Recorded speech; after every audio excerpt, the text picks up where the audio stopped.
In just a few hours from now, more than 22 million Tanzanians will be casting their ballot in the 5th multi-party elections to decide who will replace Jakaya Mrisho Kikwete as the 5th President of the Republic of Tanzania.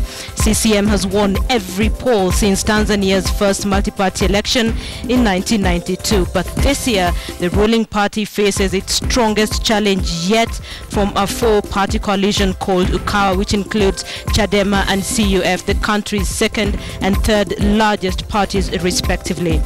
It has been billed as Tanzania's tightest election contest to date.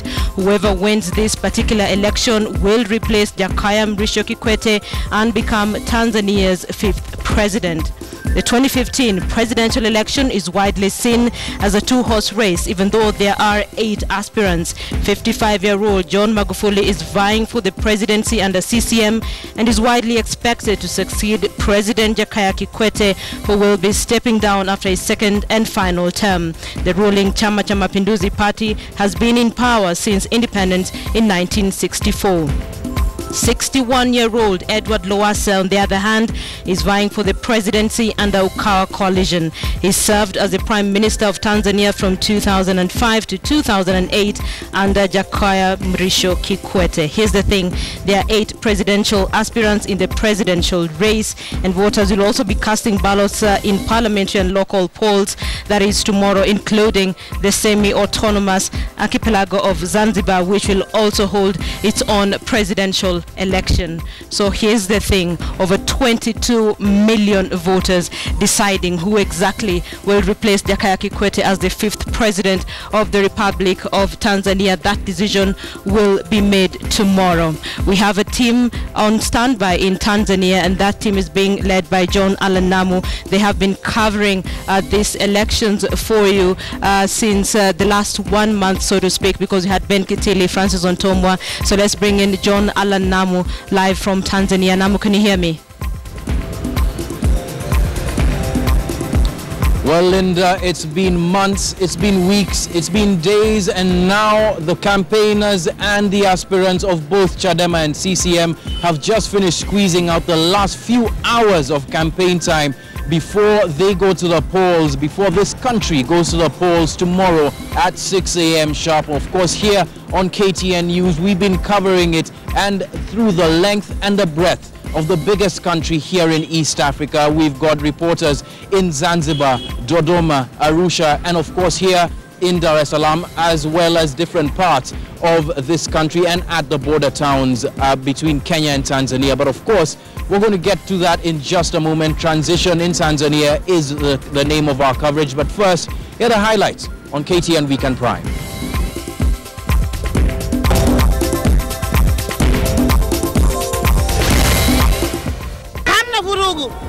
Anataka amani kama na CCM au wengine hataki amani, itakuwa na vurugu, lakini kama anataka amani hamna vurugu. Huyu mheshimiwa wetu atatutoa sehemu tulipo sasa hivi, tutaenda huko tunapoelekea sasa hivi. Kwa mbele tunatarajia mabadiliko mazuri. Over to the candidates. Each Tanzanian candidate rests his case ahead of tomorrow's poll. The bad elements in the system, not just NEC, but the entire administration of the examination system. Kenyan exam body admits to cases of exam cheating and leakage.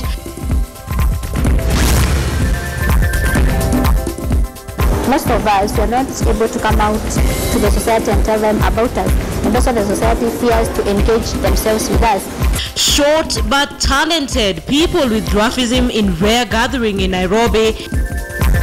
And transition time in Africa. Ivory Coast heads to the poll in the second African election tomorrow.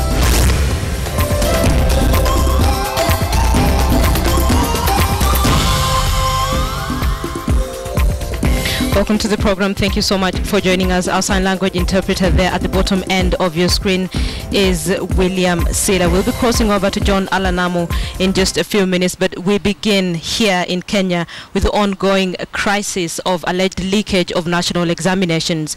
The Kenya National Examination Council Chief Executive Officer Dr. Joseph Kivelu says the Form 4 examinations will go on despite mounting pressure to cancel the exams. A crisis meeting was held today today in Nairobi following reports of massive examination leakage.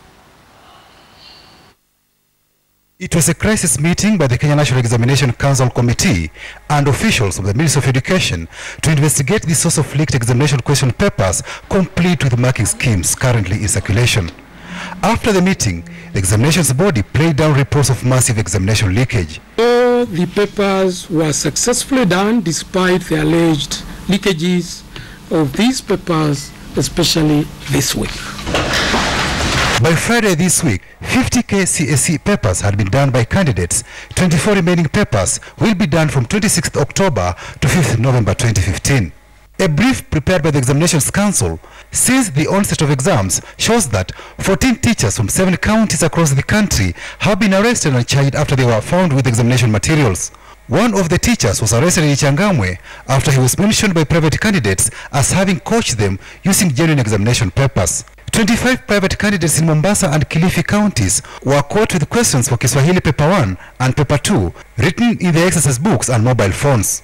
Next security monitoring team has also recovered 40 mobile phones from candidates and recovered exercise books with examination-related materials from over 60 candidates. Kenya University Staff Union, meeting under the Trade Union Congress Kenya banner, wants the Kenya National Examination Council disbanded over alleged leakage of this year's KCSE. KNUT and the Elimu Yetu Coalition have called for the cancellation of the ongoing exam and resetting of credible exams. But NEC insists it cannot take such drastic measures, claiming question papers in circulation are fakes. We made a decision that there is nothing that should prevent the examination from proceeding. It was consensus reached in the meeting that we were. There is growing suspicion that NEC staff could be behind the leakages. We are not limiting ourselves to external forces. We are also looking at ourselves, and we are also doing investigations in every area. NEC says it will employ other strategies to identify any suspected examination irregularities after receiving the examination answer scripts, a process that could see some schools and candidates miss results. My message is to encourage them to study instead of trying to look for materials to steal. There are times you will lose the exam that you are prepared for so many years just because you are cheated by someone to be involved in these malpractices. You will also not be able to register possibly for NEC examinations sometimes for a period of 3 years. In the meantime, the examinations body is asking Kenyans to be vigilant and report persons involved in examination irregularities for arrest and prosecution.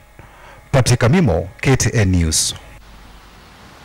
Kenya's National Assembly Majority Leader Aden Duale now wants the opposition court's leadership to come clean and state whether they support the utterances by embattled former Nairobi Mayor George Aladwa. Duale condemned Aladwa's alleged hate remarks but also put on notice Jubilee lawmakers spewing hate messages.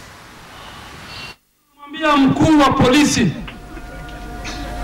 na DPP na CID, those are independent institutions.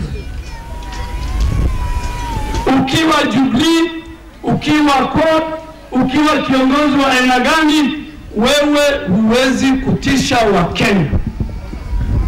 Na mimi nitaongea kwa niaba ya Jubilee. Kiongozi wowote wa Jubilee kuanzia mimi ambaye ataongea kama yule jamaa, sisi wana Jubilee tunasema huyo si mmoja wetu, tutamkana na hatakuwa katika Jubilee. Meanwhile, Kenyan opposition leader Raila Odinga has accused the government of hoodwinking Kenyans about corruption in the government by using cost-inflated development projects. Speaking in Kenya's Kwale County, Raila claimed the recently reported cash crunch in the government is as a result of corruption in the government for which President Uhuru Kenyatta should take responsibility. On his part, Mombasa Governor Ali Hassan Joho said the recent leakage of the ongoing KCSE exam is further evidence that the Jubilee government has failed.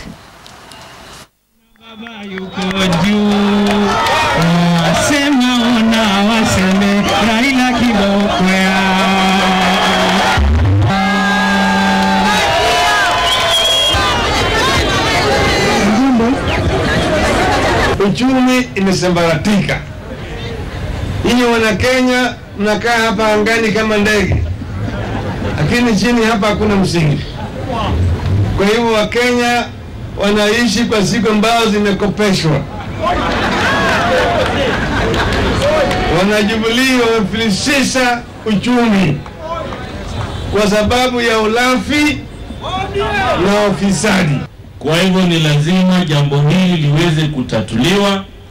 Tunajua uchumi wetu haufanyi vizuri, na ndio maana sisi tunaingoja 2017 kwa hamu ili tuweze kuweka serikali ya code, lakini serikali ambayo haiwezi hata kusimamia mtihani. Leo hii mtihani haujatoka, tayari watoto wanao. Inamaanisha kwamba credibility ya serikali hata kwa watoto wetu. In just a few hours, over 22 million Tanzanians will go to the ballot to cast their vote to decide who will be the 5th president of the Republic of Tanzania. There are 8 presidential aspirants, but analysts say for the first time they're not so sure who will win. It has been touted as the tightest and the closest race in the East African country.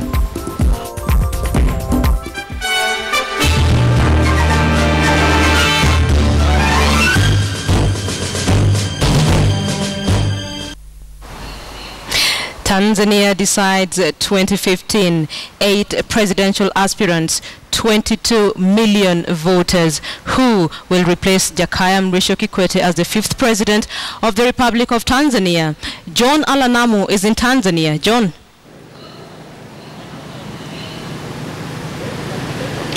Many thanks, Linda. It has been a busy day of campaigning here, and of course busier even more for Chadema's candidate Edward Lowassa. But let's start in the north of Tanzania, where he comes from, in a constituency of Monduli in Arusha. And they may not have been able to follow his campaign live, but there are a couple of followers and supporters of Edward Lowassa who are watching his campaign from a cyber cafe in that constituency where he's going to be voting tomorrow. Mercy Kandie, who is in Arusha, now joins us with her story about the constituents who would think that Edward Lowassa, the man who would turn Chadema's fledgling fortunes into what would be Tanzania's latter-day opposition juggernaut, and what they think about his chances tomorrow. Take a look. It's Saturday and just a few hours away from the D-Day, the Tanzania general election set to be held tomorrow, Sunday. And here in Monduli, it's the hometown of presidential hopeful under the Ukawa party, Edward Lowassa. Residents here not being able to travel all the way, this today being the last day of the presidential campaigns. Edward Lowassa has scheduled some campaigns and rallies in Dar es Salaam, Tanzania. And residents here are not able to travel all the way to Dar es Salaam, where it's hundreds of kilometers away. But they're able to follow these rallies and proceedings in Dar es Salaam via their television sets and media houses. As you can see there, they're trying to catch up with the news, trying to know what exactly is happening in Dar es Salaam.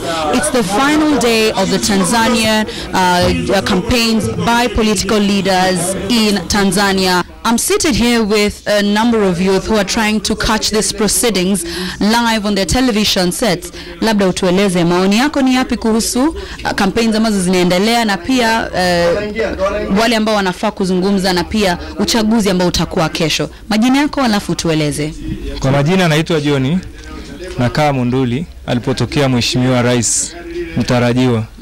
Kwa kweli, kwa maoni yangu mimi, vijana kwa sasa hivi, kwanza ninavyoona mtazamo na muamko kwanza mimi mwenyewe na kampeni za sasa hivi, na na mpango kwamba huyu mheshimiwa wetu atatutoa sehemu tulipo sasa hivi, tutaenda huko tunapoelekea sasa hivi. Kwa mbele tunatarajia mabadiliko mazuri, kwa sababu tuliambiwa maisha bora hatukuyapata mpaka sasa hivi. Maisha bora hatukuyaona, tunaambiwa hapa kazi. Hiyo kazi tunaipataje bwana, wakati tunalala njaa na hatuna ajira? Alafu mtu anakuja na sera anatuambia hapa kazi tu. Hatuna kazi sasa hivi. Nimesikia ukisema mabadiliko. Mabadiliko gani hizi mnazungumzia?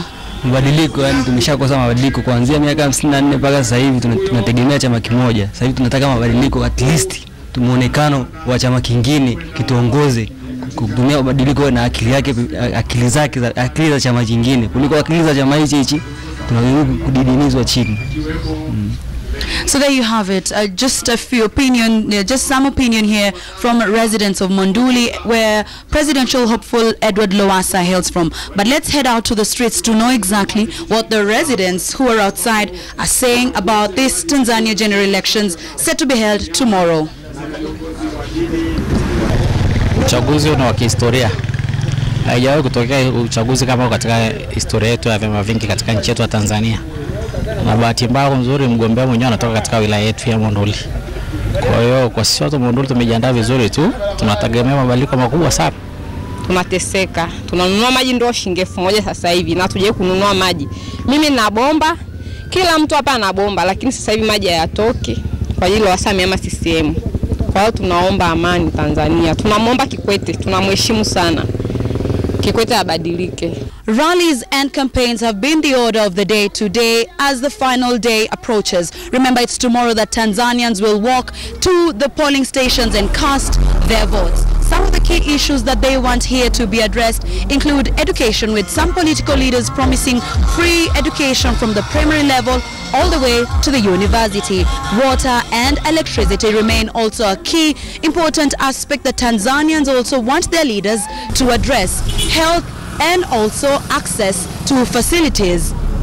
Experts have predicted tomorrow's general election here in Tanzania to be a two-horse race between CCM's John Magufuli and Ukawa's Edward Lowassa. Masi Kandia, KTN News, Monduli, Arusha, Tanzania. Let's follow the Chama Cha Mapinduzi campaign for a moment now, and unity between Zanzibar and the mainland has been crucial in terms of forming unity of Tanzania as a whole. And John Magufuli may have made his last campaign speech here in Dar es Salaam, but his campaigners, his supporters, and indeed people who are vying for seats and posts within CCM in Zanzibar were making their last stands there. Muhammad Ali, who is posted at Zanzibar, now joins us with this story on the latest from campaigns from that part of Tanzania.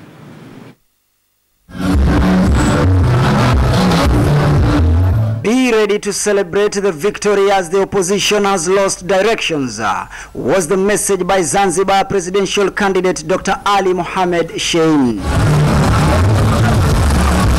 Addressing a rally at Kibanda Mighty Grounds, Shein re-emphasized his commitment to change Zanzibar so that all residents find it a best place to live in. With a day to go before the general elections tomorrow, Shein said that CCM will accomplish all the promises made to Zanzibaris, assuring them that his government will work tirelessly to make their dreams come true. Asilimia kubwa ambayo vijana wanaopata muamko ni vijana ambao wanaotokana na Zanzibar. Serikali ya Mapinduzi ya Zanzibar inajitahidi kwa uwezo wake katika kuhakikisha vijana ambao wanayohitaji elimu wanapata mikopo ya kutosha na wanakopeshwa kwenda katika kusoma katika elimu ya juu. Lakini vile vile kuna upande wa ajira. Vijana wingi sana wanapata ajira, lakini isipokuwa vijana tuna tatizo kwamba lazima likukute wewe. He urged them to vote for CCM, vowing to serve them regardless to their political differences. The president also took time to warn all the culprits who might want to fuel chaos during the voting tomorrow. Hamna vurugu. Anataka amani kama na CCM au wengine hataki amani itakuwa na vurugu, lakini kama anataka amani hamna vurugu. Sisi kwa upande wa Chama cha Mapinduzi hatuhamasishi vurugu wala hatuhamasishi fujo, lakini wenzetu kama wanahamasisha hilo wakae wakijua kwamba hawagombani na CCM bali watagombana na serikali. Mara hii hatutokubali kuibiwa kura kabisa. Lazima Maalim Seif wampe haki yake. Chama tawala hichi watu wao wanajaribu kuleta uchokozi. Unapojibandika picha wanajaribu kuchukua, wanachana. Ukibandika picha wanakuja wanabandika juu yao, vitu ambavyo havipendezi na vinaleta uchokozi ambavyo vinasababisha baadaye kuleta taswira mbaya katika uchaguzi. Mimi nimekaa shwari, sina hofu wala sina nini. Alopata atapewa, atatokosa atakaa nyumbani. Issues that featured in his campaigns include the challenge of poverty, corruption, and unemployment. The campaigns are over and the voting officially begins tomorrow for Zanzibar and Tanzanians to decide their future. Mohammed Ali, KTN News, Zanzibar. Now, if you've been following CCM and Chadema campaigns here in Tanzania, then you'll know that one particular vote, one particular bloc is very important to both of these parties, and that's the youth votes, as it is in many African nations that are going through election cycles right now, with a burgeoning youth bulge across the continent. And here in Tanzania, that vote cannot be taken for granted. Now, I spent time today at Chadema's final campaign rally here in Dar es Salaam and got to see for myself the expanse of the youth vote and just how important it is to Edward Lowassa.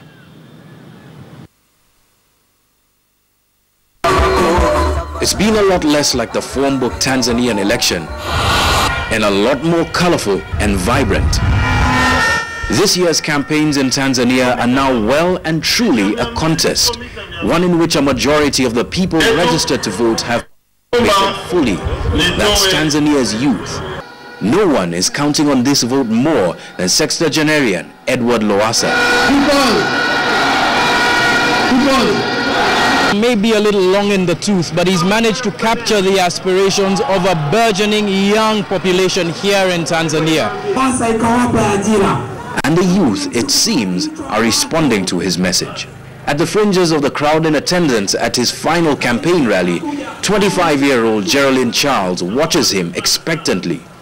She was 5 years old when Tanzania adopted multi-party politics and has known CCM's rulership all her life. Why would she then vote for a man who has spent his entire career up until now in the CCM? It's simple, according to her. Better opportunities and change. I've been finished my college 3 years back. After that, I'm doing labors from morning up to evening. We are paid 5,000, which is not possible.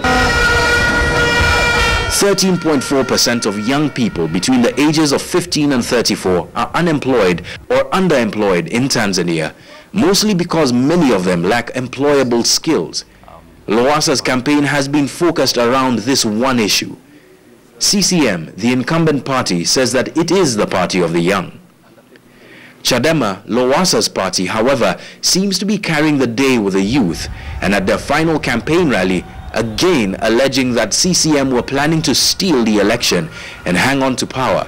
And they're relying on a youthful population disgruntled with the CCM in the guarding of their vote. Lakini nawaambieni wananchi wa Tanzania, ondoeni woga, kapigeni kura, linda kura yako. I get a chance to ask Lowassa about this.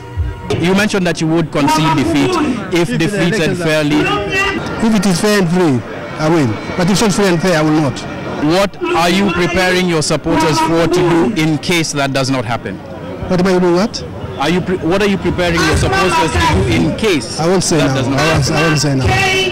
Whatever the outcome of the Tanzanian election, it will, at the very least, represent a now established trend in African elections. The role of the youth, many of whom have few opportunities for a livelihood, in deciding who gets the job as their president. Like I said, we are covering the length and breadth of the biggest nation in East Africa as it goes through its transition into another presidency. And of course, Francis Ontomwa, who's been part of our anchor team coverage here, is on his way, or rather is now in Dodoma. But on his way there, he stopped by Morogoro, a key, important, if not overlooked town in Tanzania's politics, and spoke to some of the people there. Listen to what they have to say about tomorrow's election. Well, it has been a rigorous 2-month season here of campaigning here in Tanzania. indeed a lengthy season, not only for politicians but even for citizens here in Tanzania. After that lengthy period now, things have whittled down to hours, and Tanzanians are counting down hours before they select their set of leaders who will steer things from here onwards.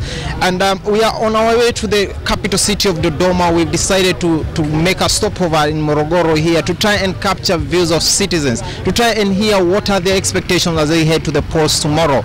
And you remember yesterday the High Court in Dar es Salaam made a ruling that the 200-meter radius that had been so contentious here by the opposition and even the Chama cha Mapinduzi. It's a topic that has continued to create a lot of controversies. Many are talking about it, and we want to hear what are some of the views of the people of Morogoro here as they head to the polls tomorrow. Ndugu, naomba nieleze jina lako na matarajio yako ni yapi mkielekea kwa zoezi la uchaguzi hapo kesho? Naitwa Awadi Kinyanguli, ni mkazi wa Ngelengele, na matarajio yetu ya uchaguzi ni kumchagua mgombea kiongozi ambaye tunamtaka sisi. Mahakama jana Dar es Salaam ilisema kuwa wale ambao wanataka kuchunga kura zao mita 200 kutoka kwa vituo waende nyumbani, ilikataza huo msimamo. Maoni yako ni yapi? Maoni yangu, kama mahakama wameamua hivyo, basi inabidi tufuate mahakama inavyotaka, kwa sababu ukienda kinyume na hapo utakuwa umevunja sheria. Maoni yangu, ingekuwa vizuri sana tungechunga kura zetu, kwa sababu tunajua serikali iliyopo ni serikali ambayo yenye mbinu nyingi. Umeona, ni vizuri tungechunga kura zetu, lakini kwa kuwa wametoa maoni tusiwepo, hatuna budi kufuata sheria zao, kwa sababu tunajiepusha ili kukaa mbali na hiyo sheria walizotoa. Na matarajio gani kesho mnapoelekea katika zoezi la uchaguzi? Matarajio yangu ya kesho katika upigaji wa kura, tunajua mwaka huu ni mwaka mgumu kidogo kwa uchaguzi. So tumejiandaa kwa matokeo ambayo kama mimi naweza nikampigia kura ambaye kiongozi ninayemtarajia, ninayemchagua kutoka moyoni mwangu. Ila sijajua kama huyo kiongozi anaweza kukamata madaraka ya nchi hii. Ila niko tayari kwa matokeo yatayotangazwa. Indeed, it's decision hour here in Tanzania, and we'll keep walking with you during the voting and thereafter. My name is Francis Ontomwa for KTN News. Francis Ontomwa there, who's been covering the election here for slightly under a month, and of course another key member of our team here and anchoring our coverage in Tanzania has been Ben Kitili, who's been following the CCM and Chadema campaigns, and today he also was at that Dar es Salaam rally, tongue twister there, Dar es Salaam rally here with respect to Chadema's campaign, and had a listen into Edward Lowasa's last stand effectively before he goes to the polls tomorrow. Take a listen.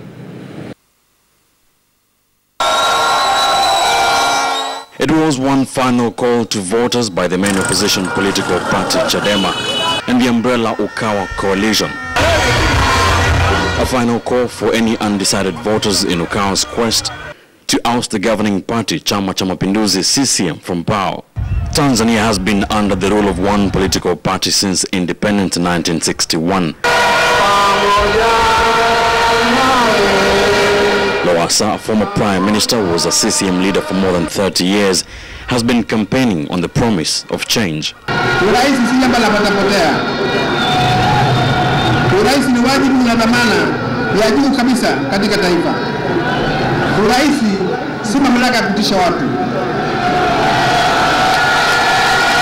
He has been flagged by a battery of other opposition leaders in the Ukawa coalition, which brings together Lowassa's Chadema party, NCCR Mageuzi, NLD, and the Civic United Front, CUF. Na waheshimu wa Tanzania, na ahidi kama nitawatumikia kwa uwezo wangu wote, kwa akili zangu zote na kwa nguvu zangu zote. The Zanzibar Ukawa presidential candidate is Maalim Seif Sharif Hamad, who is vying on a CUF ticket.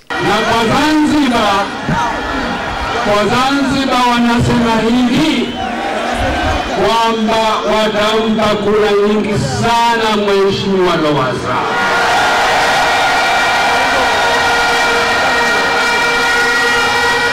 Lakini pia wanasema wao washafanya maamuzi, iliyobaki kesho ni kuthibitisha tu kama Maalim Seif ndio rais wao. The Ukawa leaders have reiterated their call to supporters to stay put at the polling stations beyond the 200-meter line, despite a court ruling on Friday that outlawed it. The race to State House has seen both sides suffer casualties numbers-wise. The Ukawa team gaining top CCM officials, including former Prime Minister Frederick Sumaye and veteran politician and CCM founding member Kingunge Ngumbale Mwiru. Tatizo lao kubwa ni kwamba baada ya kukaa madarakani kwa miaka 54 chama uongozi wa chama umechoka.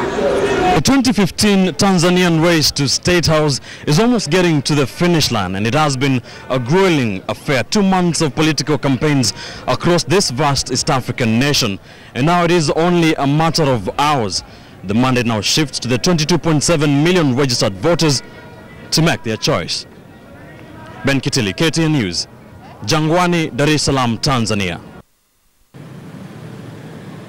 Now, Tanzania borders a number of countries. Of course, there's Malawi to the south. We've also got the Congo to the west of Tanzania and Kenya to the north. And it is to that border between Kenya and Tanzania that we now go. Our correspondent, Rashid Ronald, joins us from Sirare with a story about the expectations of the people who live in Kenya but look across the border with expectation about what's going to take place in this transition in Tanzania. Have a look.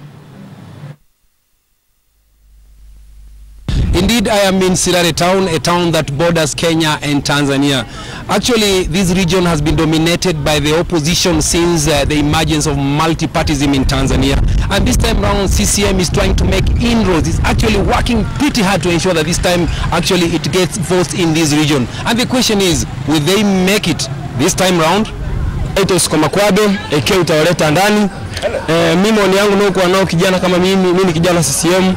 Nilikuwa naomba vijana wenzangu wa CCM atilie mkazo katika CCM. Maana CCM ni chama ambacho tumezaliwa tumekikuta, ni cha jadi kutoka kwa wazazi wetu.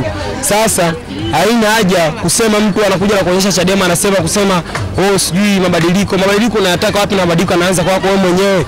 Endapo una mabadiliko ndani, mabadiliko utayatakeje? Mimi naitwa Rusia Sande. Naishi mpakani Sirari na tumejiandaa kupiga kura. Chama changu mimi ni Chadema. Na Jumapili tumejiandaa vya kutosha kati ya mbunge, diwani mpaka rais. Na tunatarajia rais atapita kwa kura ndefu sana ambaye ni Lowassa. Mimi kwa jina naitwa Charles Chacha Mtijeto. Mimi uchaguzi wa mwaka huu sikutaka kupendelea chama chochote, bali mimi ninachounga mkono ni viongozi wanaofanya maendeleo mazuri. Sababu ukizingatia sana kama kiongozi wetu tunaye sasa hivi ambaye amemaliza muda wake wa miaka 5 sasa hivi tena anarudia, ametufanyia maendeleo mazuri hapa Sirari. Baraka Thomas Mnyoro, mkazi wa hapa Sirari. Bali mimi ninachohitaji ni mabadiliko katika Jamhuri ya Muungano wa Tanzania. Mimi ni chama pinzani. Nimeamua kubadilika kwa sababu tangu mimi nimeikuta CCM madarakani mpaka sasa hivi na sioni kitu cha maana walichonifanyia. Leo kumpatia Lowassa, kumpatia miaka 5 Lowassa si miaka mingi ya kumpima. Kwa sababu CCM kama CCM imekaa toka mwaka 50 tangu nilipopata huu mpaka sasa hivi hakuna kitu cha maana nilichokiona mimi wakanishawishi niwapigie mwaka huu. Happen to speak to the parliamentary aspirant Mr. John Heche. Actually tumejipanga vizuri, tumejiandaa, tumefanya kampeni nzuri, lakini sasa mazingira yaliyoko katika nchi yetu ni tofauti kwa sababu system zenyewe za kiserikali, ma-DC, viongozi wa serikali wanajaribu sana kuingilia uchaguzi, lakini kwa uhalisia support yetu ni kubwa na tumejiandaa kushinda. All said and done, it will be very interesting to see whether CCM, the ruling party in Tanzania, will be able to capture a region that has eluded it since the introduction of multi-partyism in Tanzania. Rashid Ronald, KTN, Sirare, Tanzania.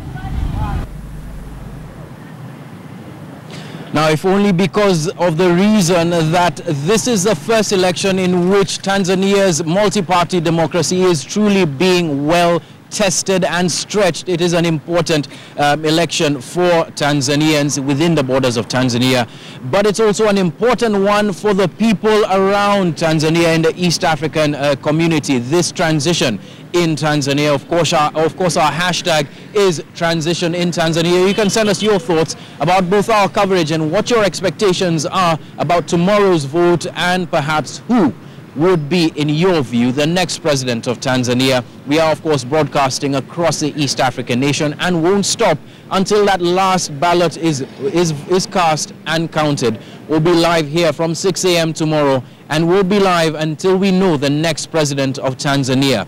From Dar es Salaam here in Tanzania, said Tanzania 10 times, but it is about the Tanzanian election. I take you back to studio in Nairobi.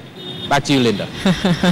John Alanamu, live from Tanzania. Thank you so much. Like you rightly put it, a true test of democracy. Indeed, that has been a very comprehensive coverage of the Tanzanian election. Just hours from now, Tanzanians go to the poll to decide who will be the 5th president. Jakaya Kikwete is stepping down after his 2-term rule.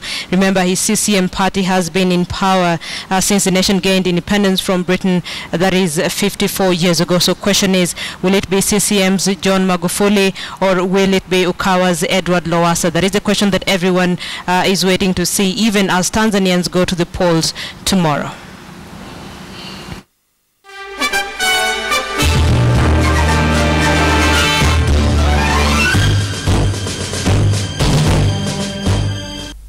Tomorrow marks the International Day of Dwarfism Awareness, a day meant to sensitize the public on the condition that limits one's stature and body size.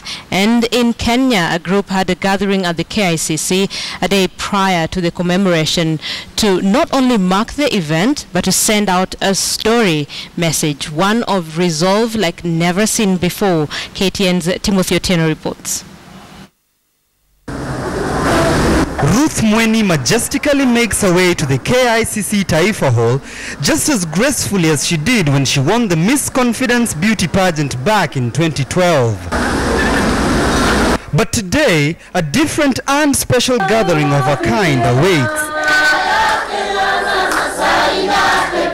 Inside the hall, the upbeat crowd determined to make their voices heard in a world that struggles to shut them out. The Short Stature Society of Kenya is holding brief here on behalf of nearly 3,000 such people living in Kenya.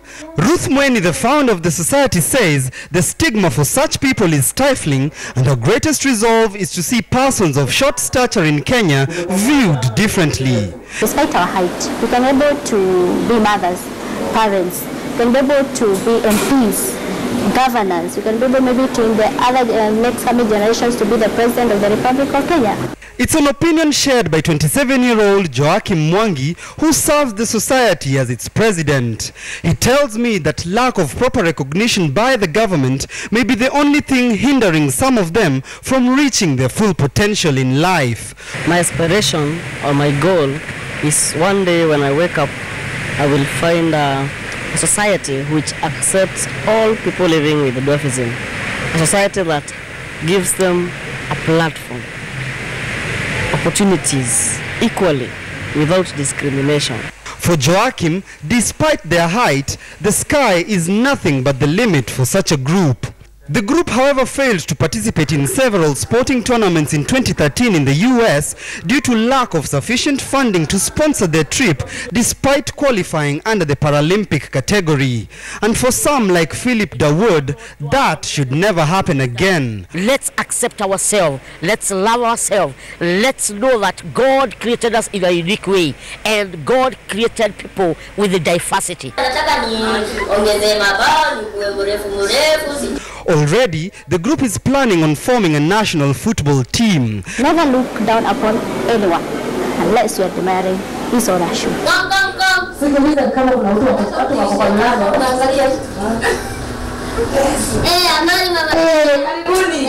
And so they use such skits to send a message to the world that they too can hang tough within a society that seeks to look down on them. And so with such conferences held at the KICC for persons living with dwarfism in the country, the society's hope is that the message will be sent out there that they can live life and mingle with society just like the rest of humanity. Timothy Otieno, KTN News, Nairobi. Timothy Otieno there reporting. Thank you so much. Now, here's the thing. I need to give you a feel-good kind of story. But the kind of people who will understand the story that I'm about to tell you are people who grew up in rural areas. I grew up in Kakamega at some place called Bukura. So, while in Bukura, we would invent anything and everything. So we'd play around with tires, and then we'd put sticks in them, and then there would be cars, and then you had paper bags. These paper bags would be transformed into balls at some particular point, and then of course we had sticks and bottle tops. So we would play around with a lot of things. So I want you to take a look at the super wall. There's a picture there that has been doing rounds on social media, and more so today. This picture drew a lot of attention on social media. Apparently someone saw these children playing, and they had improvised sort of team tops. Like they decided one part of the team was going to put on uchumi paper bags as their shirts. So someone took the picture and posted it on social media, and there were all sorts of appeals to uchumi to sort of try and see if they could get these children kits, because like they were playing football. So someone was saying uchumi needs to get these children some school kits. In fact, Mohammed Hersi said, I guess these kids deserve real uchumi kit, just a thought. And then Julius Kipnetich replied, that is the MD Uchumi, said they will get uchumi kits. And then take a look at the next picture now that is doing rounds and has every single person happy. Uchumi actually managed to get these children new kits. Lots of excitement, of course, from the children. Anthony Langat says uchumi is Kenya and Kenya is uchumi. Philo says I love it. Moita Keregere says uchumi FC. Mohando Mori says they truly deserve to spread the gospel of freshness. And finally Ingoro Marathon says by any means necessary, effort beyond measure. This is a very feel-good story, especially if you understand some of the environment that some of the children grow up with, especially, like I said, if you grew up in the rural areas. That's the only way you'll understand this. You're watching Weekend Prime, and we thank you for staying with us. Let's take another break. We'll be back.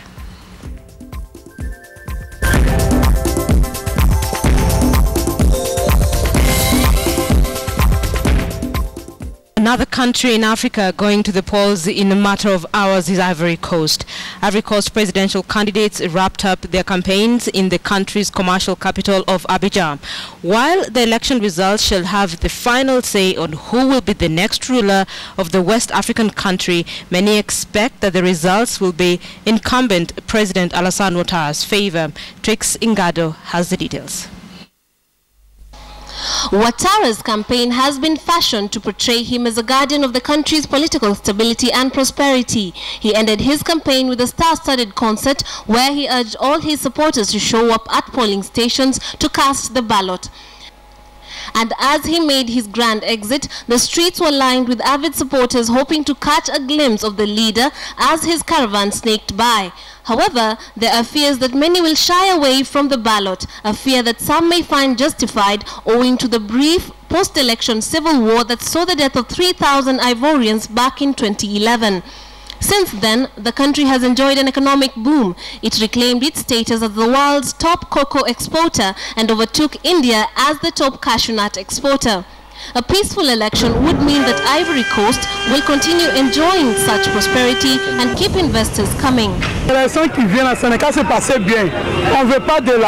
want the election to go well. We don't want war. We have been at war before and it's enough. The candidates, whoever wins, and those who don't win must just accept the results. In this regard, independent presidential candidate Jacqueline Kwangua has called for peace and solidarity throughout the election period, a message she carried throughout her campaign. My message is to promote peace, because if we don't take peace seriously and if we are not united, everything will be destroyed. We should avoid starting over. We must protect what we already have. That's why I am sending out a call to say that when it comes to security, it's the women who have the key to the solution, because we have the solutions, whereas men are only just about talk. You should know that we have the solution and we will do anything to feed our children. That is why we say no. In a seemingly calculated move, Ouattara's Rally for Republicans party secured the support of its main coalition partner, the Democratic Party of Ivory Coast, a move that saw the latter not field a candidate for the presidential post. The country's former Prime Minister Charles Bani also pulled out of the race for the presidency on Friday, becoming the third of 10 candidates to withdraw, alleging irregularities. Trix Singado, KTN News.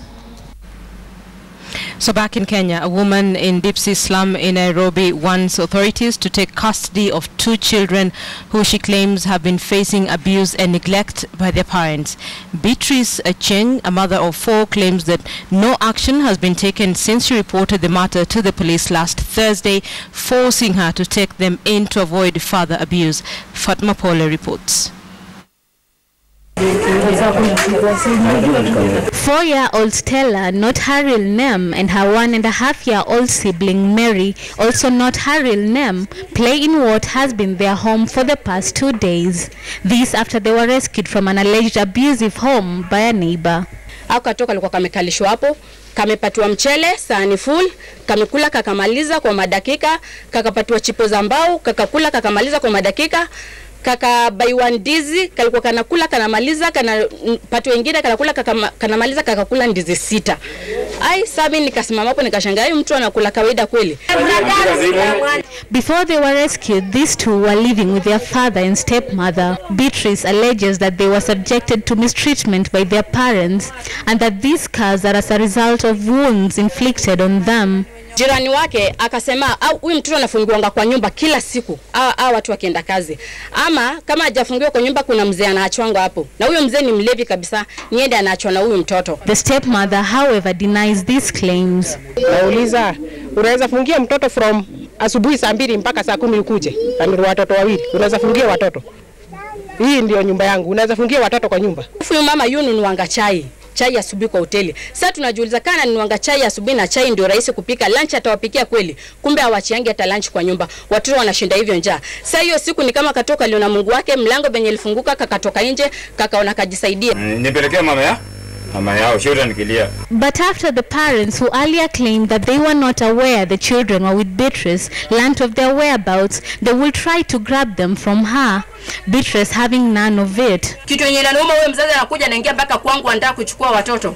Thus begging the question, just who is supposed to stay with such children after someone files a case of negligence against their parents. Sasa mimi nikapigia ofisa nikamuuliza, watoto uniambia nikae nao. Ukaniambia utanipigia nilete watoto Parklands waende kotini. Haukunipigia. Sasa hizi mimi niko na watoto. Nifanye nini na wazazi wao wamerudi? Beatrice says she has not received any communication from the authorities since she reported the case. A single mother of 4 who now has 2 extra mouths to feed amid threats from the children's parents. She adds that the laxity with which authorities handle such cases will discourage members of the public from reporting similar cases. Fatma Pole, KTN News.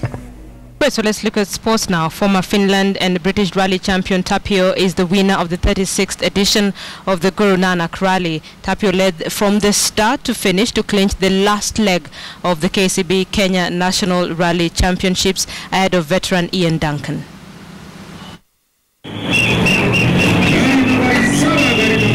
As the final leg of the KCB Kenya National Rally Championship took off at Konza, it was clear from the start of the impending stiff competition that was going to be witnessed. With the championship already in the hands of Kisumu-based Jasprit Chath, elite drivers in the final leg of the competition were out to salvage their image as curtains closed down on the 8th leg of the rally. Billed as the most grueling and challenging leg of the Kenya Rally, this year's edition did not fail to live up to its reputation as more than 5 drivers dropped out due to mechanical failure. The The reputation of the course, however, did little to undeter former Finland and British rally champion Tapio Luukkonen in his Subaru Impreza GVB 13 as he led from the start to finish to clinch the win, adding to his 3 legs that he had already bagged this year. Luukkonen finished in a time of 1 minute 28 seconds. Veteran Ian Duncan, who clinched last year's Guru Nanak edition, closed in on 2nd place, while Raj Barij was 3rd. It's been a nice season. We had some up and downs, obviously, a couple of retirements. That's always a bad thing, but it's part of the rally. No, it's been good. I mean, speed-wise, and also my driving has been good. I've been very pleased about that. Yeah. Every rally is a challenge. I mean, what's really good is Tapio has come. You know, like, so we have like some real hot competition, showing everyone how we should be driving. In the 2WD class, Eric Bengi proved his class after emerging the winner to oust last year's winner Leonardo Varas, who achieved his 4th career championship in the last year's event.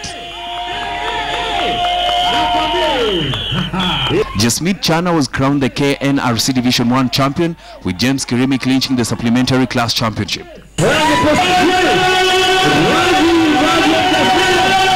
Robinson Okenye, KTN Sports.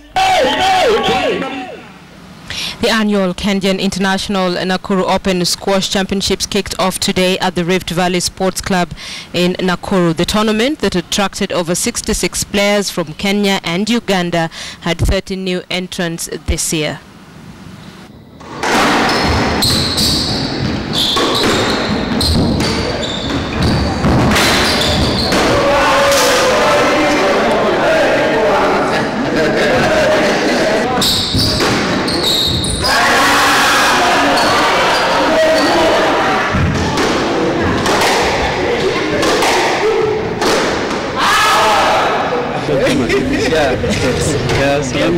It has been a very successful event. At the moment we have 66 entries for this year. We have attracted professional squash players here and from Uganda, so both countries are represented. As you've heard, it's become an international tournament. It has attracted in the past players from Zambia and Uganda and of course Kenya, and we've seen the sport develop to a very high level. This year alone we hear there are 13 new entrants and they are youth under 25, so it's quite promising, and we believe as Kenyan this is really offers an opportunity for the youth to exploit their talent. Over 22 million voters are set to cast their votes tomorrow to decide who exactly is going to be Tanzania's 5th president. The man who will replace Jakaya Kikwete as the 5th president of the Republic of Tanzania. We have a team on the ground. We'll give you very comprehensive coverage of that election. You have John Alanamo, you have Ben Ketele, Francis Ontomwa, Mercy Kandie, Rashid Ronald. It's a team that will cover this for you in a way that only we can. So you need to stay tuned to KTN News, to KTN, as we focus on the Tanzanian election that takes place tomorrow. And that is where we leave it tonight. Have a good night.